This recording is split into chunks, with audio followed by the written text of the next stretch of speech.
Good afternoon, everyone. Thanks so much for joining us and welcome to the Third Coast Water Seminar. My name is Elena Harkness and I'm the Executive Director of Current. And on behalf of our wonderful Third Coast presenter dream team that you see here on screen, I'm really pleased to welcome you to our third seminar of 2021 and our last for the quarter. If you have not joined us before, we have some pretty simple logistics to run through. We'd love for you to all submit your questions in the Q&A tab and any general comments in chat. We know you all have a lot on your minds and this discussion is going to be really provocative, so please don't be shy and put your Q&A in there and we'll get as many answered as we can. This event, like all of our Third Coast seminars, is being recorded and our links will be shared on Current's event page and also on our YouTube channel. Subscribe if you have not, and we'll also be sending it out to attendees post-event. Here's our agenda. I'm going to be turning it over shortly to one of our co-conveners, Seth Darling, the Director of the Center for Molecular Engineering at Argonne National Lab. He's going to introduce our speaker today, Dr. Manny Teodoro, who's the Associate Professor at University of Wisconsin-Madison. We'll make sure to save time for Q&A, but it's really Dr. Teodoro's talk today, and then we'll have really brief closing remarks and a quick satisfaction survey at the end.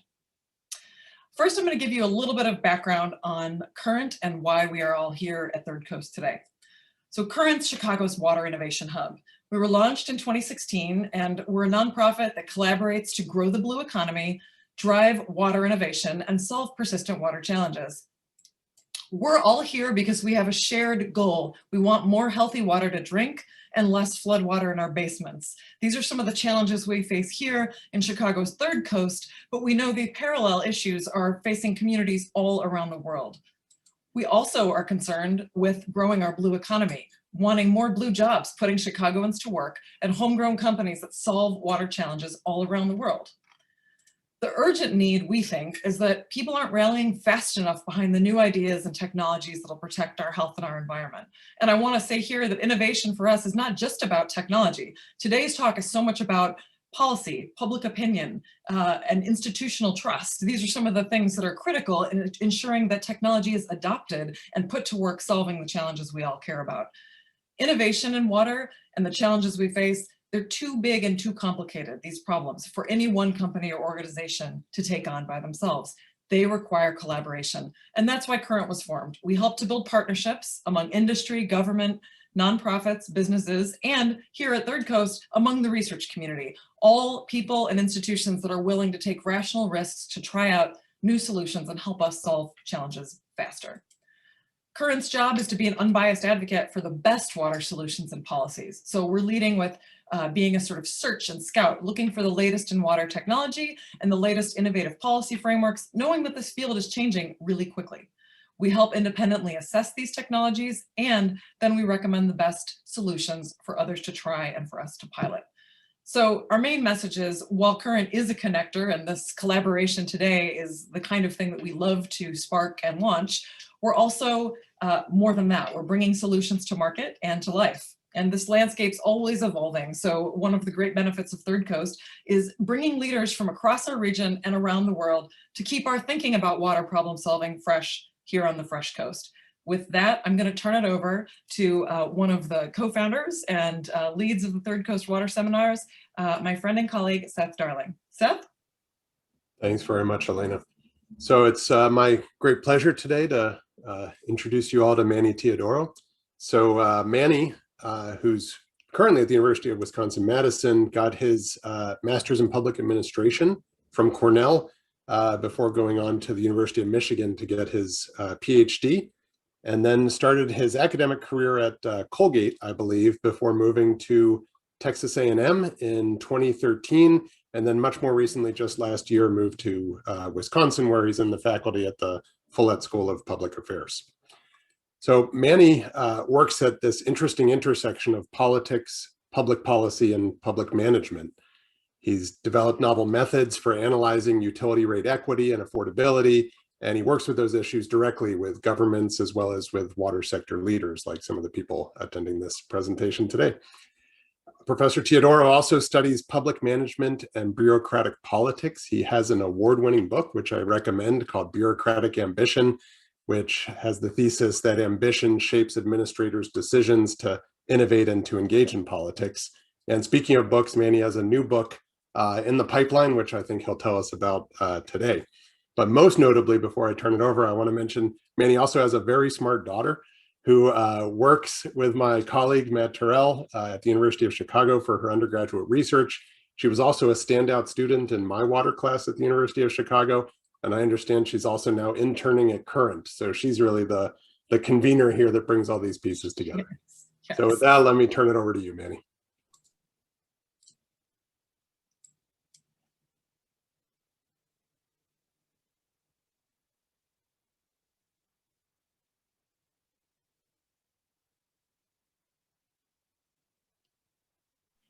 Okay, good. You got me now? We all set? All right. Thank you, Seth. And Elena and the whole Current crew for inviting me to be part of this excellent series. Yes, we all agreed to be part of this event before any of us realized the test connection, my daughter, to this whole process. So that's a fun, small, upper Midwestern world moment. I have spent about 25 years working on water policy. It's been an astonishing and gratifying last few years, really kind of coinciding with the development of, or the emergence of Current. To have this kind of energy, enthusiasm focused on water, it's not something that I've seen before. So my talk today is about the choices that Americans make about the drinking water, or the water that they drink, rather. What those choices reveal about their relationship with the government, the relationship between citizens and the state. I'm gonna warn you ahead of time, I'm gonna be covering a lot of material in the time I've got with you. My students sometimes complain that my lectures are like drinking from a fire hose, but you have the advantage of this entire talk being on YouTube. So if anything's fast, you can always slow it down or go back and replay it later. An advantage of technology. So the talk I'm giving you today is called The Profits of Distrust, and it takes its name from a book project Seth alluded to a moment ago. I want to acknowledge that this is a book manuscript I just completed with a couple of collaborators, Samantha Zulke, just about to join the faculty of the University of Iowa, David Switzer at the University of Missouri. This project has a strong Midwestern accent. And I'm excited to tell you that this seminar is the debut for this project. The work I'm going to show you today is brand new. You are the first audience to see it, other than our editor and the reviewers. I wish I could tell you where to go pre-order this book and shamelessly plug it with an Amazon link and all of that, but the book is under review right now. I'm not allowed to even tell you the name of the publisher, and academic publishing can be maddeningly slow. So I hope to have news. If you can follow me on social media, and I'll promise I'll tell everybody when the book is finally ready for publishing. The other thing I want to mention is that I'm going to be showing a lot of analytical results. I'm going to do it at a very simple sort of 30,000 foot level. If you've got detailed questions about data or analytical methodology, I'll be glad to talk about those in the Q&A period. Alternatively, you can wait till the book comes out, and we've got 60 pages of methodological appendices for all of your statistical pleasure when the book comes out. So our project is really motivated by two graphs and a map. I'm going to start with the first graph, and we'll get to the second, get the map and the second graph in a few minutes. Here's the first graph. This is U.S. bottled water production volume from 2001 to 2019. That's from data from the International Bottled Water Association, data for the United States. Americans bought about 5.2 billion gallons of unflavored, non-carbonated bottled water in 2001. That generated just short of $7 billion in wholesale revenues. That's revenue to the producer, not total revenue in the economy, which is double that.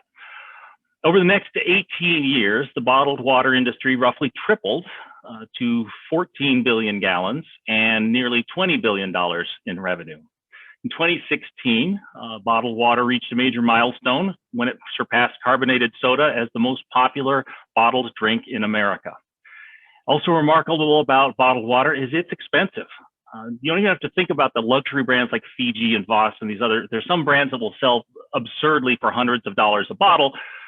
Just cases of Aquafina at Walmart works out to something like $1.50 to $2 a gallon on a unit cost basis. So that's the first graph. Now a map. This is a map of commercial drinking water kiosks in Houston, Texas, like the one pictured here on the background slide. Water kiosks are private automated vending machines that dispense drinking water in exchange for payment. You put money or swipe your credit card, and usually you get water at 25 to 35 or maybe 40 cents a gallon. So people drive up to these kiosks, they insert their money or their credit card, and then they fill their containers with water. These kiosks are usually located in parking lots. Sometimes they're inside buildings. Often they're freestanding, like the one pictured here. Like bottled water, kiosks have proliferated rapidly across the United States in the last 20 years as well. These kiosks are very common in the developing world, and people who study development have known about these kiosks for a long, long time, but they're a relatively new thing in the United States. In the developing world, where tap water quality is poor or service unreliable, it sort of makes sense that we would see these kiosks, but increasingly they're showing up in the United States. And of course, we see some of them in places where water quality is lousy, but we see even more of them, far more of them, in major American cities like Atlanta, Phoenix, Denver, and of course, Houston, that have large, professionally managed public water systems with excellent safety records.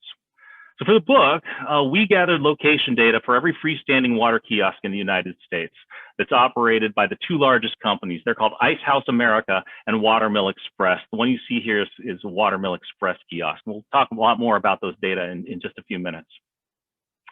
Now, this kind of growth and proliferation would be remarkable for any industry. But the rise of bottled water is especially striking because most Americans, unlike folks in the developing world, most Americans have easy access to a regulated, often qualitatively superior, and always far less expensive alternative at their tap water. Now, basic residential water and sewer prices in Houston, for example, average about 1.5 cents a gallon. In Cleveland, it's about 2 cents a gallon. Boston and Detroit, it's about 1.3 cents. In Memphis, Phoenix, Pasadena, and Salt Lake City, you'll pay less than a penny for a gallon of residential water service. Tap water quality in the U.S. is regulated by state and federal agencies under the Safe Drinking Water Act, which requires regular testing. It imposes limits on contaminants, and it obliges water utilities to report quality problems and other issues to the public. One of the reasons that we know so much about water system failures, and I've spent a lot of my career analyzing water system failures, one of the reasons we know about them is that they're regulated, that the data are available. But bottled water, by contrast, is very lightly regulated. Bottled water production facilities are subject to inspection by the FDA, but their quality restrictions are far less stringent. Multiple studies have found that when tested, bottled water often fails to meet safe drinking water standards and can, in fact, expose people to plastic contaminants. And then, of course, there's the environmental impact of the bottles themselves. Kiosk water is effectively unregulated. In all but a couple of pockets of the United States, nobody regulates kiosks at all, except a few localities, a few counties regulate them as vending machines. So this is a regulatory vacuum. The question is, why are these things growing so fast? Why is the bottled water industry and the kiosk and water what we're collectively going to call commercial water? Why is commercial drinking water growing so fast? Well, that's the big motivating question. But things get even more curious when we augment that map I showed you a moment ago. Going back to Houston here, these are the kiosks, again in Houston, plotted over census tract median income. The darker green is richer, the lighter green is poorer. And even a cursory glance at this picture shows you that the kiosks are clustered mostly in poorer neighborhoods. There are hardly any of them in the wealthier neighborhoods. We see similar clustering by race and ethnicity. Lots of kiosks in Black and particularly in Hispanic neighborhoods. So what is going on here? What causes people to buy a more expensive, environmentally destructive commercial water product of dubious quality rather than a cheaper, environmentally sustainable, more rigorously regulated product? Well, what explains the decline of tap water? Why does this expensive commercial water flourish, especially in poor and minority communities? We think that the answer lies in the second graph I promised you.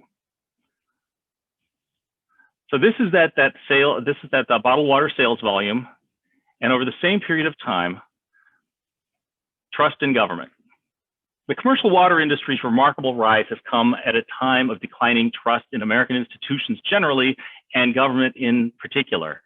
According to the Pew Research Center, these are Pew Research Center data, the share of Americans who trust government to do what's right all or most of the time fell from 49% in 2001 to 17% in 2019. And we sort of plateaued because their instrument can't really detect lower levels of support than that.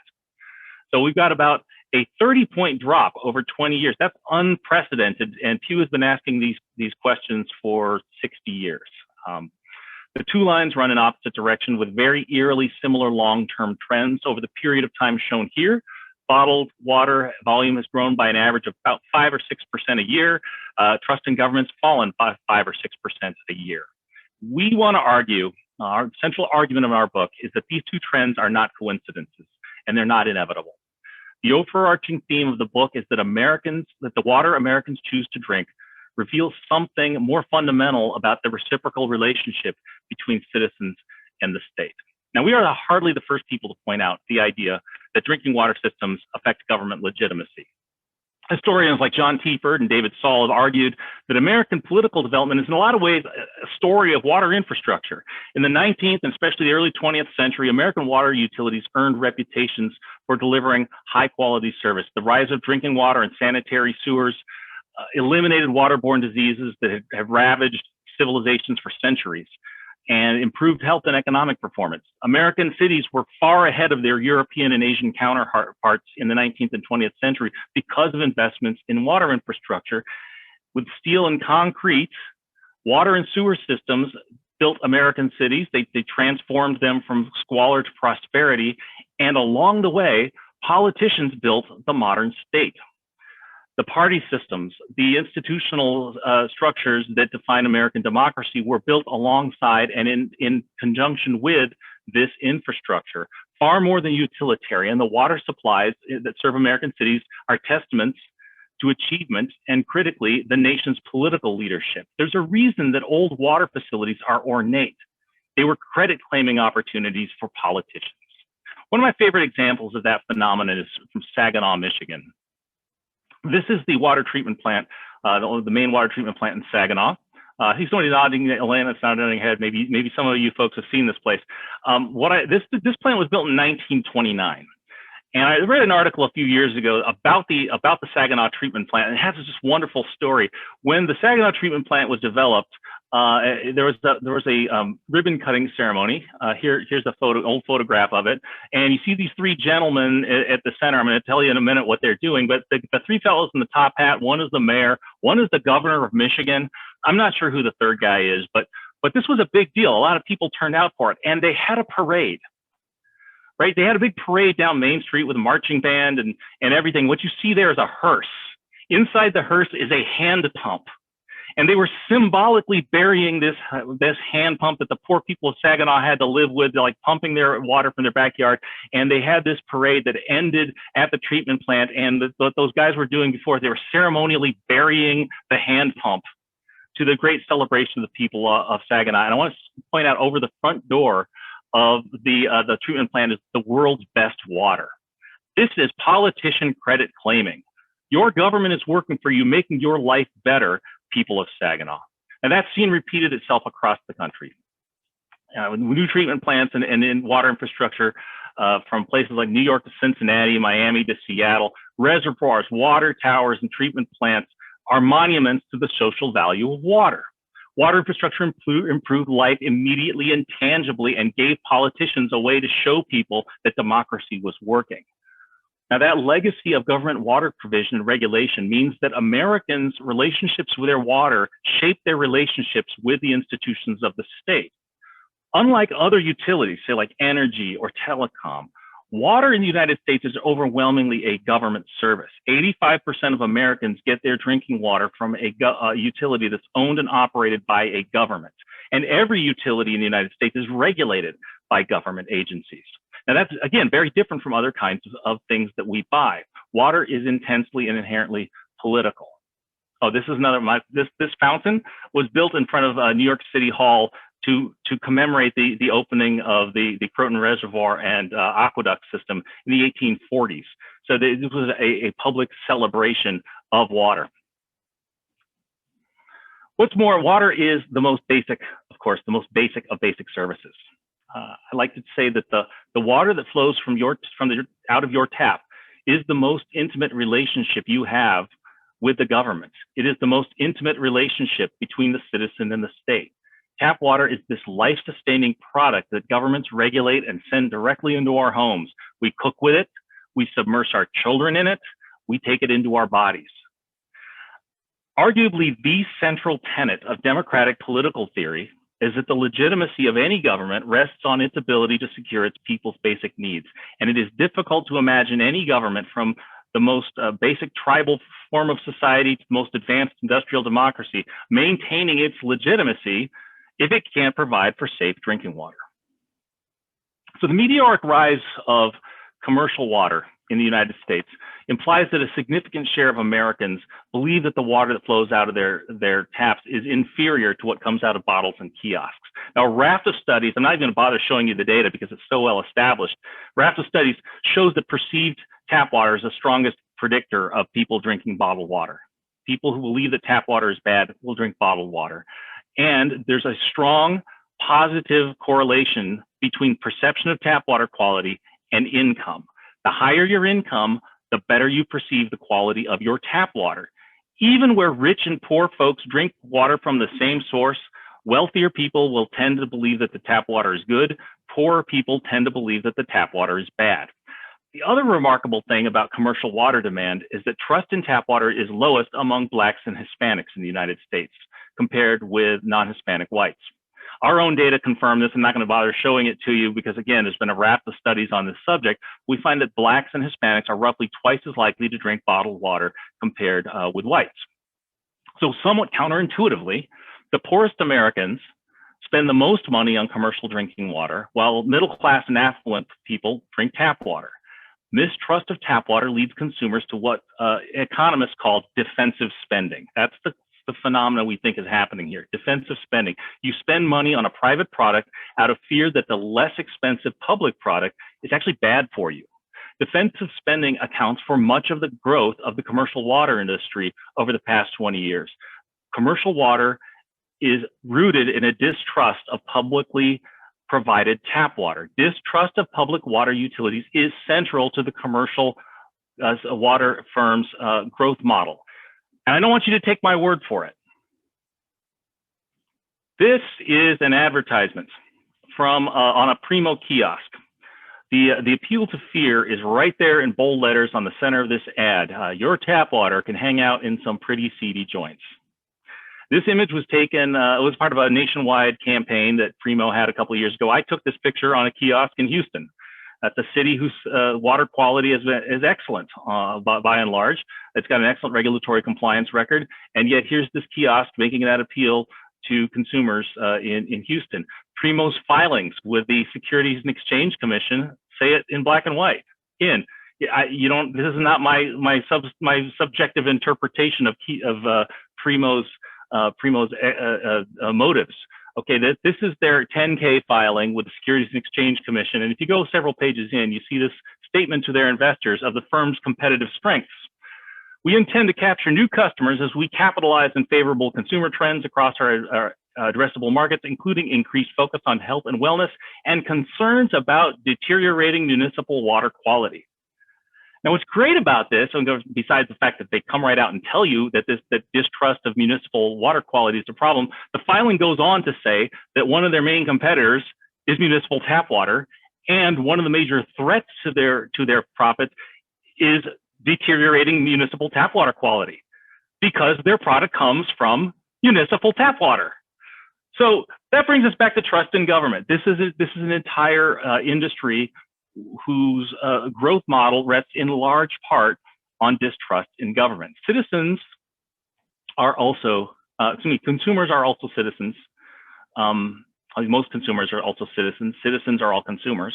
So the choices about drinking water are at some level political. To trust the tap, I've been saying over and over again, to trust the tap is to trust the government. To distrust the tap is to distrust the government. So here's what we think is happening. There's a kind of vicious cycle of distrust that takes root. Tap water fails. That failure can be real or perceived.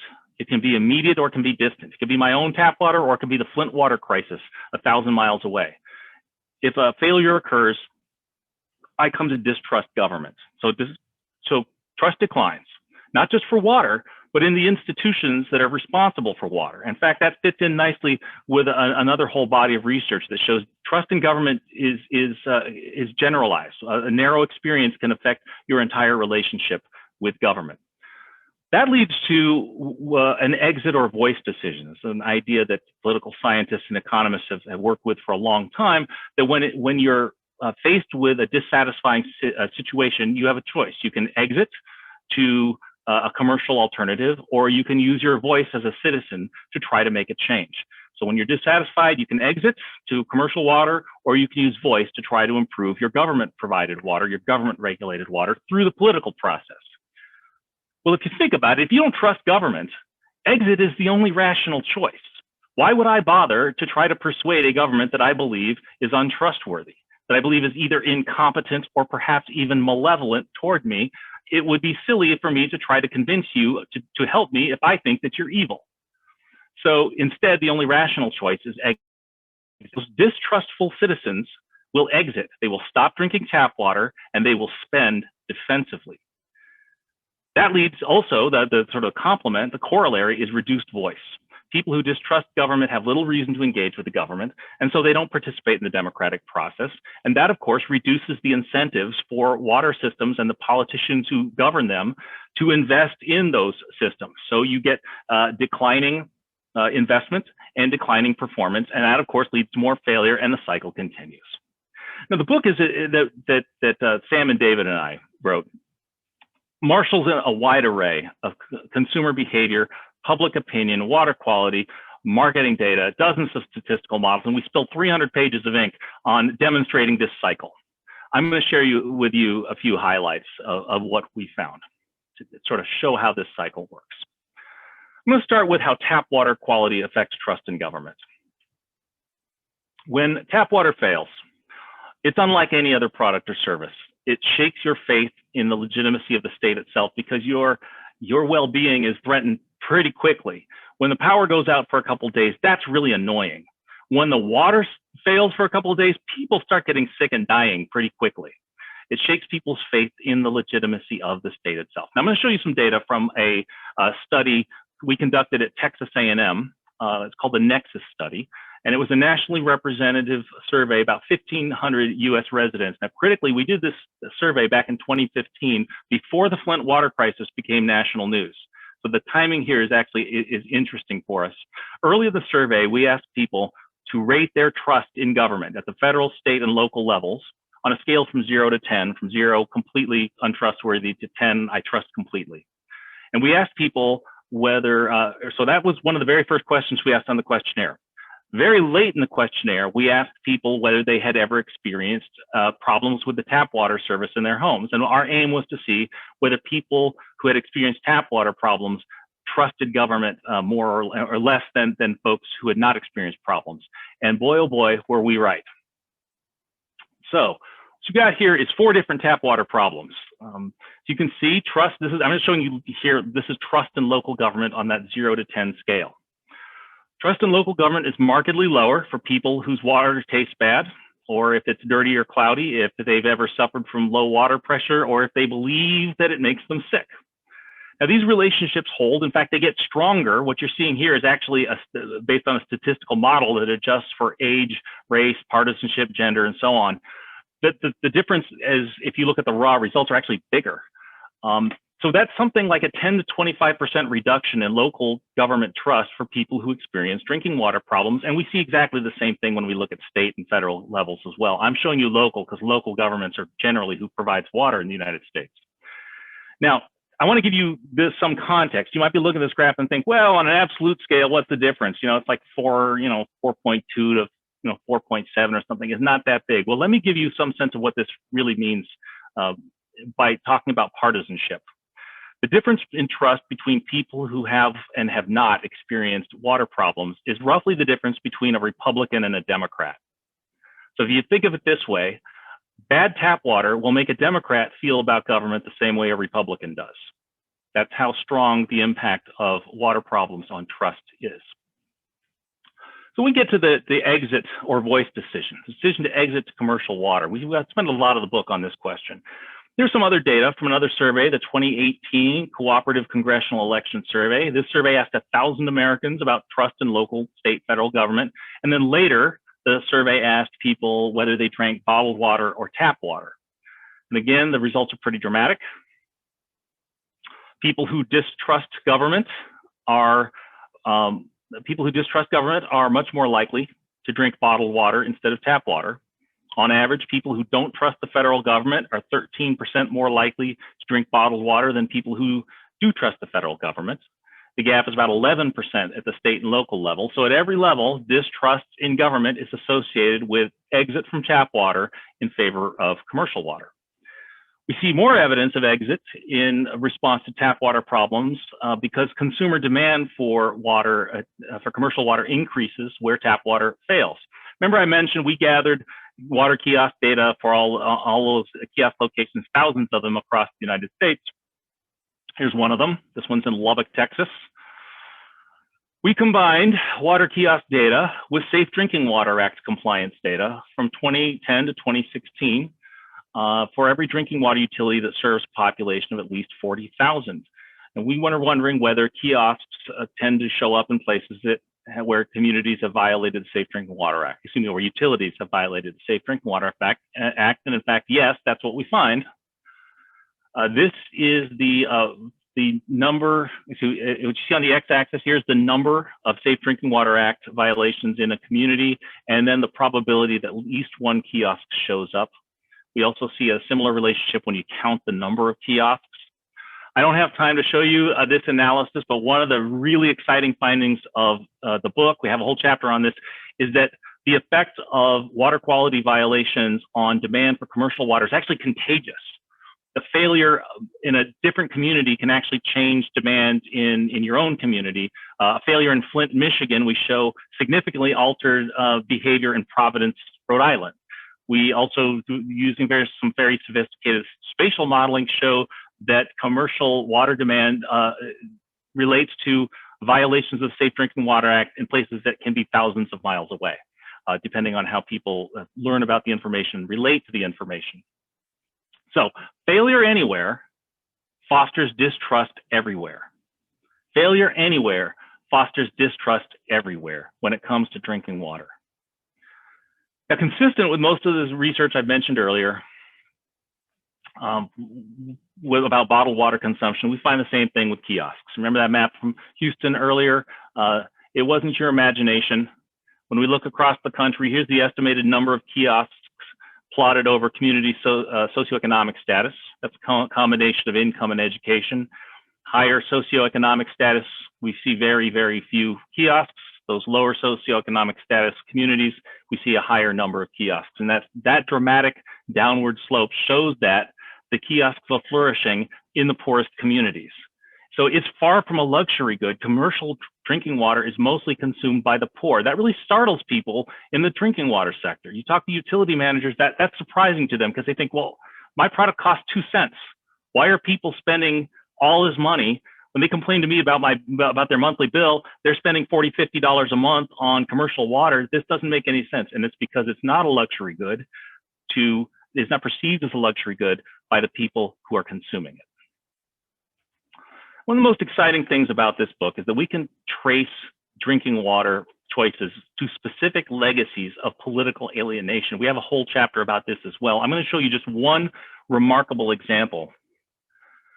Most folks today probably have heard of this practice called redlining. This was a practice of discriminatory lending that was prevalent back in the 1920s and 30s. What you see here is a redlining map of Houston. An organization called the Homeowners Loan Corporation, or HOLC, assigned letter grades to neighborhoods and cities across the country to different residential areas, reflecting the creditworthiness of the neighborhood. Now, what makes the HOLC grades particularly pernicious is that racial and ethnic composition of the neighborhood was a key factor in HOLC's grading system. So communities that had more Black or immigrant residents were systematically downgraded. They got lower grades, and so were less eligible or not eligible at all for home loans and other kinds of goods. Redlining became illegal in the 1940s, but the history of redlining demarks a geography of political alienation, places where institutions overtly discriminated against people on the basis of their race or their ethnicity or their poverty.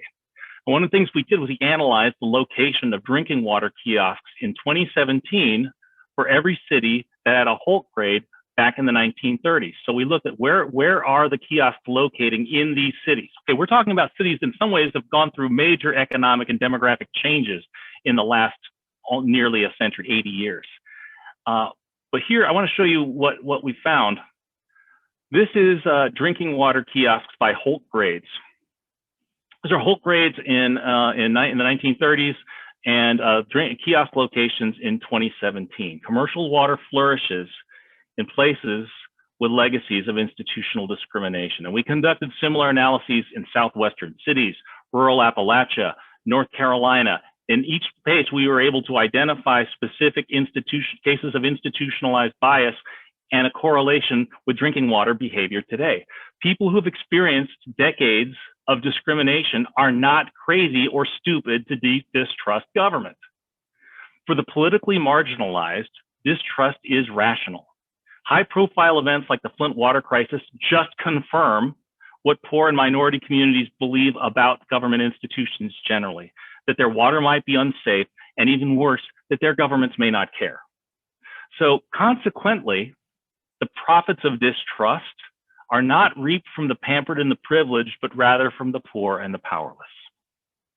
Commercial water firms have good reasons to rub raw the sores of discontent, to make ethnic appeals in their advertising.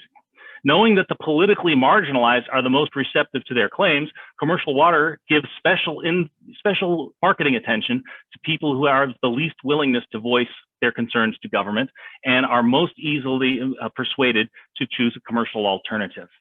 Commercial water firms especially target Black and Hispanic consumers with ethnic appeals that will subtly or sometimes overtly indict community water systems quality. If you look at Watermill Express in particular, if you look at their website, almost every face on that website, it looks Hispanic. It's a consistent pattern. Okay, so that's all exit. I want to talk a little bit about voice.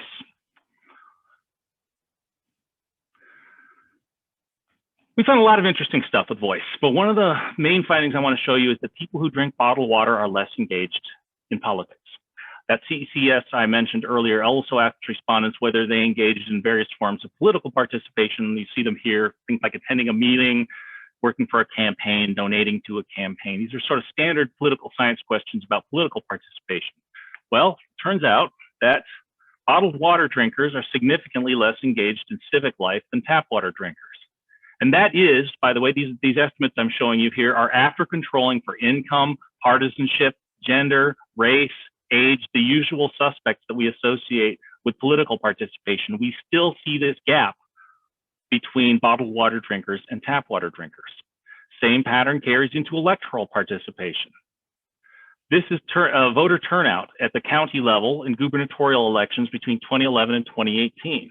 That's a strong negative relationship. As bottled water sales increase at the household, so average household bottled water sales, voter turnout decreases. The estimates you see here again controls for the usual suspects associated with voter turnout, race, ethnicity, socioeconomic status, partisanship, all of that stuff, and we still see this declining relationship. The more people drink bottled water, the less they vote.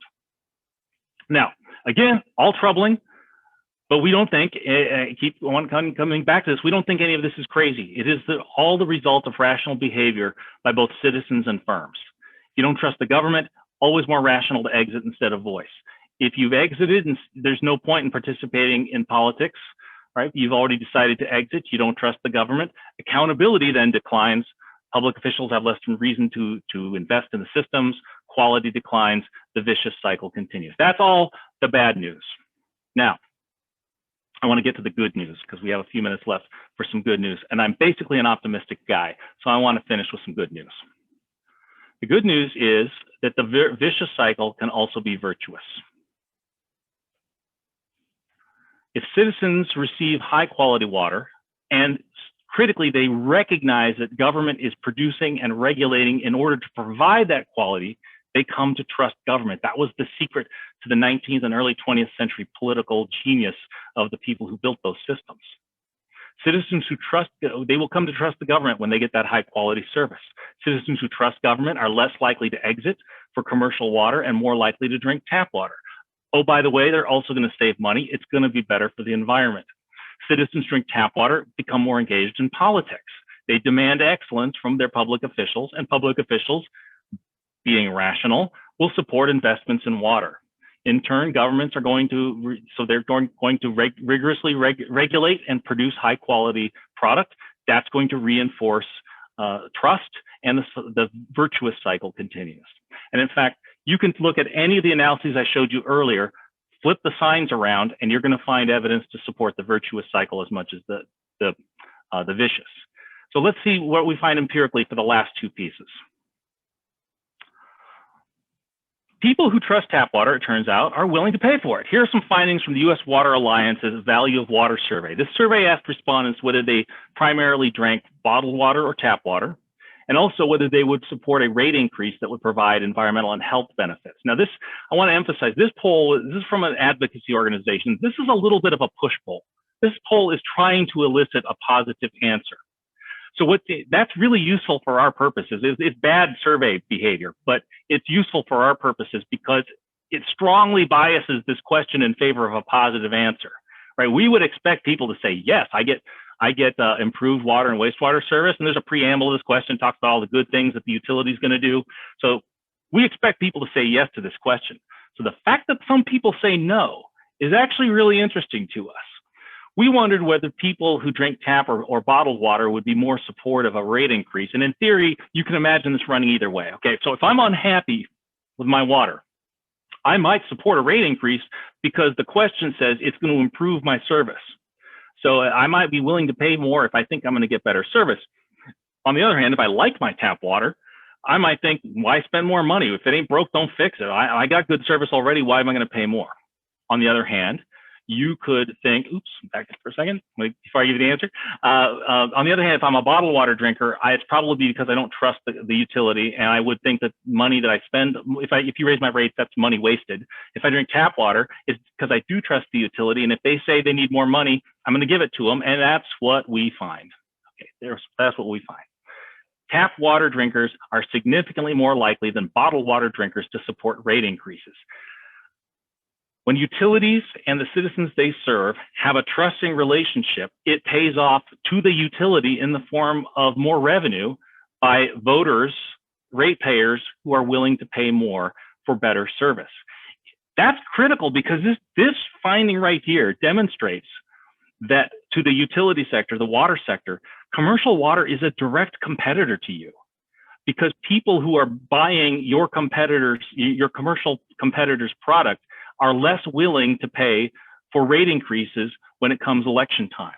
So it's a competitor. It's not just a complement luxury product. It's a competitor to tap water. When we also see that when water water utility performance increases when citizen political participation increases. This is the relationship between Safe Drinking Water Act violations and voter turnout in the state of California.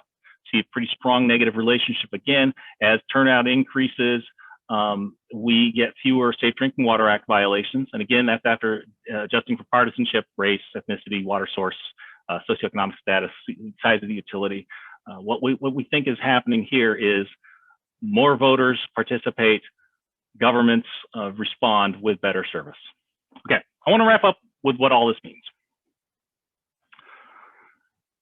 So the American state, forged in concrete, iron, and steel, the infrastructure that literally sustains life. That's how governments establish legitimacy, those tangible improvements in life. In the early 20th century, political leaders established the legitimacy of this state by building those kinds of facilities. In the early 21st century, the faith in the edifice of democracy is shaky. You may not have noticed that, but we've had some contentious political times in the last few years. In the water sector, we're used to thinking about questions of water quality and public health, efficiency, equity, maybe affordability. But distrust at the tap also contributes to generalized distrust in government and institutions generally. The burgeoning crisis of legitimacy that besets American democracy and democracies around the world has emerged in large part because a lot of citizens no longer trust government to secure their basic needs. So the rise of commercial drinking water in the United States is really a symptom of a broader erosion of trust in institutions that afflicts our country. Bottled water on a conference table like this one, that tells people that are sitting there in attendance that the tap water in this city is not trustworthy, or at least that it is inferior to what is sitting in the bottle in front of them. A water kiosk on a city street sends a similar signal. You think of something like a reservoir or a water tower, or that civic architecture we saw earlier. That's a powerful community symbol. This water kiosk, it's isolated and isolating. It demarks a landscape of political alienation. And the profits of distrust flow to the commercial companies. They drag down the economy, they exploit the poor, and they pollute the environment. More than all that, they erode our civic life.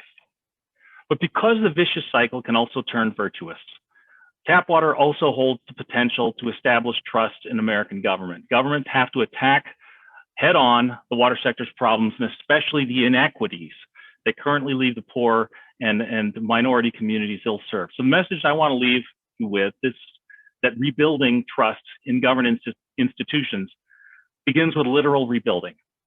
Drinking water and sanitary sewer systems are not like curing cancer or global climate change or nuclear disarmament. Tap water problems are solvable. We know how to do it.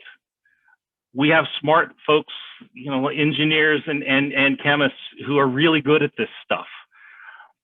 So solving those problems can demonstrate to the citizens and to demonstrate to citizens that democracy can still fulfill the promise of a better life.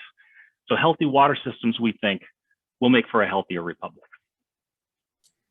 And that is the end of my prepared remarks. Great. Thanks so much, Manny. That was a terrific talk. And we've got a gigantic queue of questions, but don't be shy if you have them. Keep them coming. This was really terrific. So I have to say, this was sobering in so many ways, but what it drove home for me on hearing it was just the tremendous challenge ahead of the public sector and the headwinds that they face, given the sort of trend lines for just public trust in public institutions. So that's some of the context and backdrop of this here. But there's also, I think you tried to leave on a bright spot that there's also a ton of opportunity in the payoff. So I want to start with a question about the equity issues that you sort of outlined. Obviously that's a deeply troubling dynamic in play here. When you talk about the willingness to pay for rate increases, what do we know about the structure of those rates and sort of the difference between willingness to pay and ability to pay? Because water affordability is also a topic that's sort of much on people's minds. So I wonder if you could comment about that. Okay, so relationship between willingness and ability.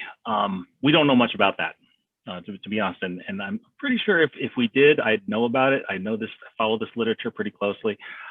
Yeah, affordability is an issue. And we can go down the rabbit hole of rate design, but one of the things that we know about affordability is that there are certain rate structures that are more affordable than others. In general, on average, an inclined block rate structure where you pay more progressively as you use more water tends to be more affordable. Lower fixed charges tend to be much more affordable because they give consumers control over what they spend. There's no getting around it. Tap water is expensive, and running a high quality water system is not cheap until you consider the alternative.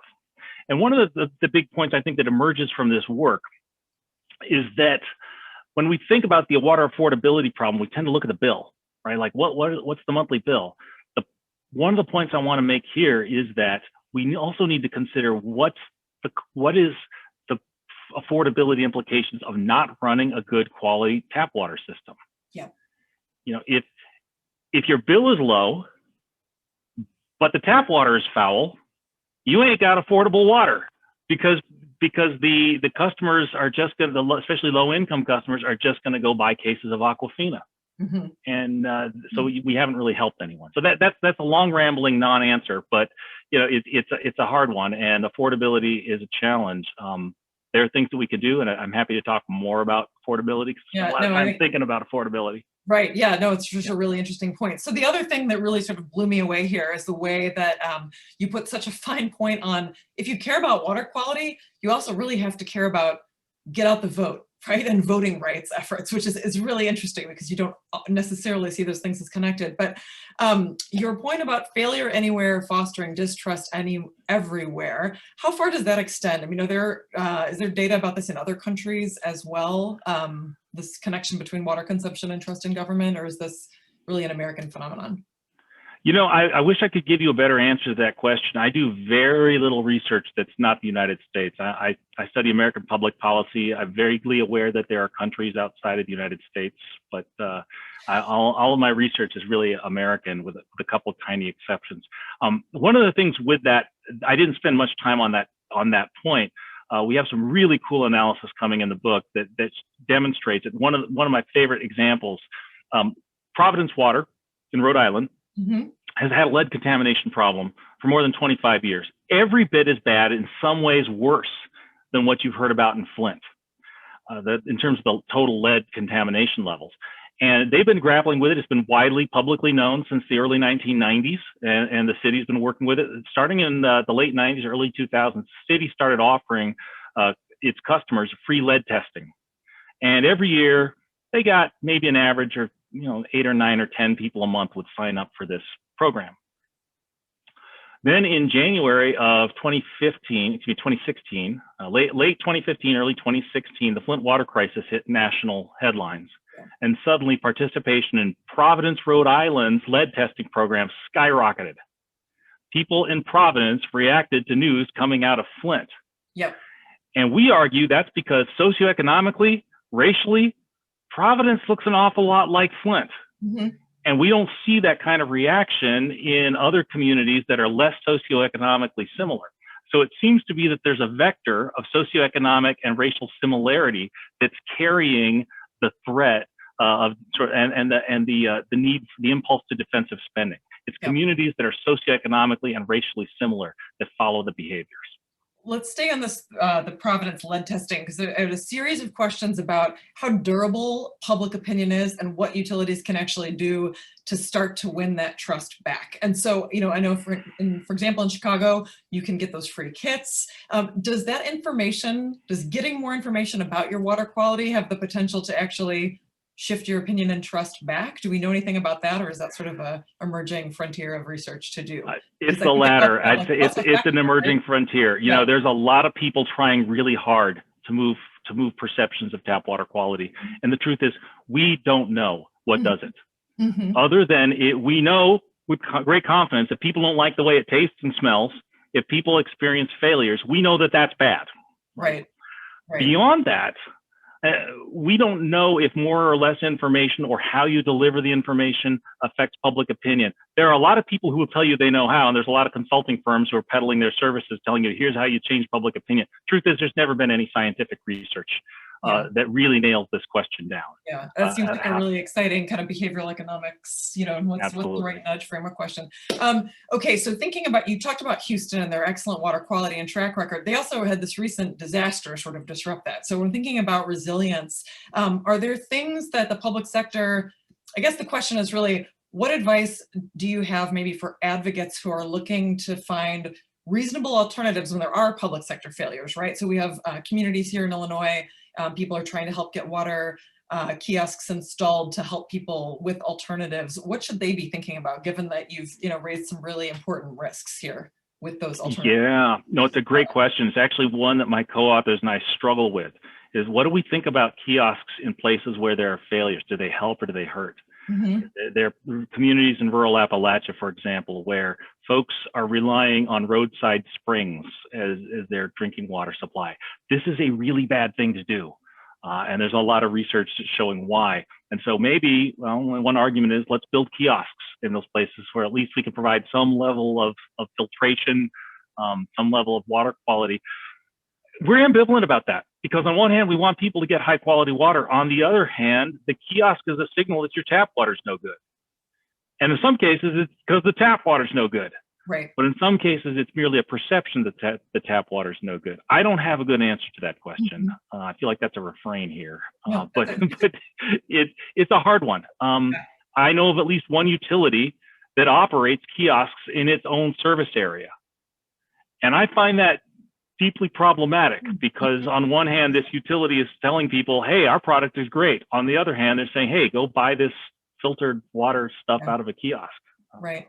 What do we know, if anything, about sort of the actual water quality itself, like measured water quality, you know, lead, bacteria, geochemistry? You've talked about taste, emerging contaminants, which is something that, you know, public sector or public perception and awareness of is sort of growing and pretty quickly spiking, right? Yeah. We didn't know what PFAS was, and now everybody's talking about it. So, yeah, what's the frontier there? How much does it matter what we know and how we communicate about it? We're moving very quickly on the sophistication, the granularity of data. So a lot of what I showed you and what's going to go in the book is just looking at a very blunt instrument, which is, did you meet the maximum contaminant limit of the Safe Drinking Water Act? But new data sources are giving us much more granular information about levels of varying contaminants. And so we'll be able to look at those relationships, everything I showed you today, but contaminant by contaminant at a continuous level. But actually, I think you're getting after a deeper question, which we do speak to, which is, if you went 100 years ago, or heck, even 40, 50 years ago when the Safe Drinking Water Act passed, utilities were seen as leaders in fighting contamination, in champions of public health. I think too often, not all, but some utility leaders are seen as actually laggards, not wanting to deal with stricter regulations. I think when it comes to trust in government, and trust in utilities, what's important is that the public perceive that utility leaders and policymakers recognize the challenge and are trying to solve the problem, not denying that it exists, right? Not saying, well, let's not measure. Unfortunately, I've seen this. Let's not measure that contaminant, because if we measure the contaminant, then we might actually have to do something about the contaminant.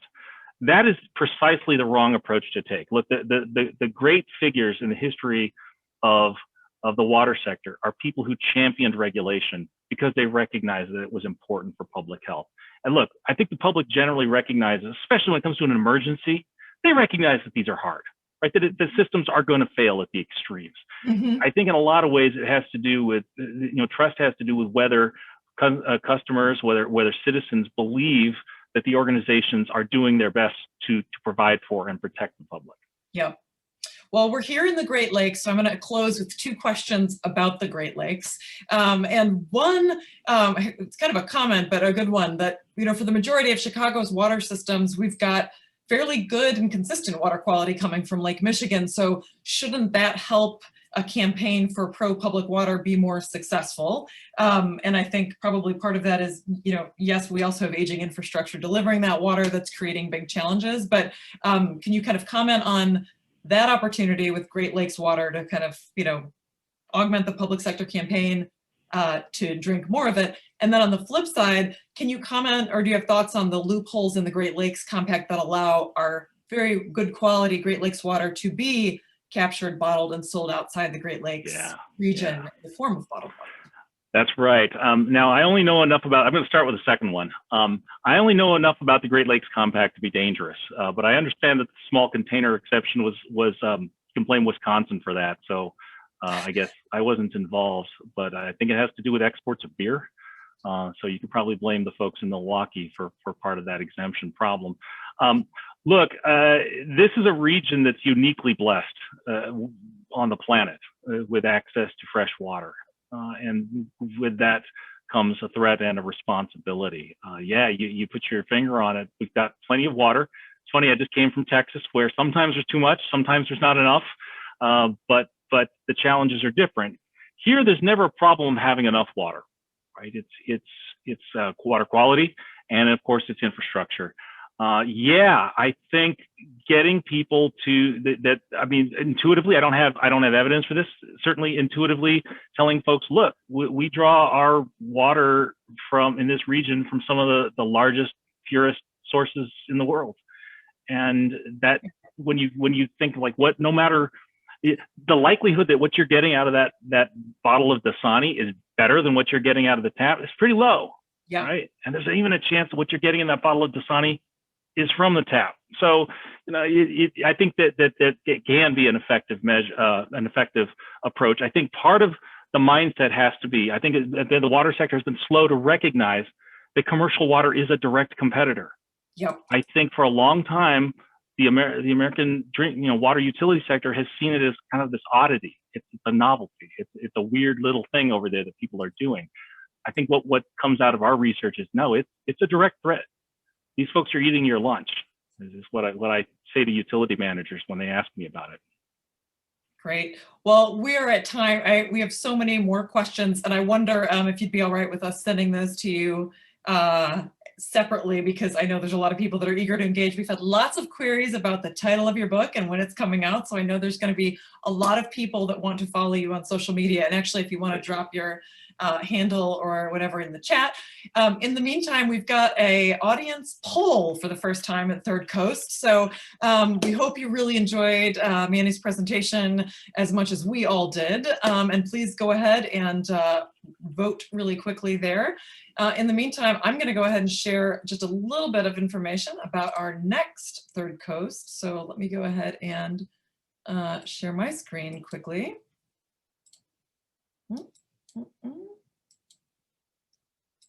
Oops.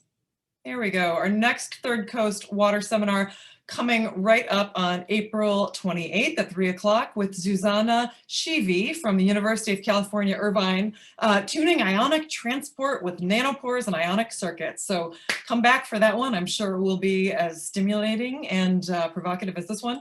And as always, we are here, Current, powered by partnerships. We would love for you to stay in touch with us. Follow us on YouTube. You can get all of our event recordings there. Sign up for our newsletter, stay in touch in what we've got going on, and we'll see you next time at the Third Coast Water Seminars. Thanks, everybody. Have a wonderful afternoon.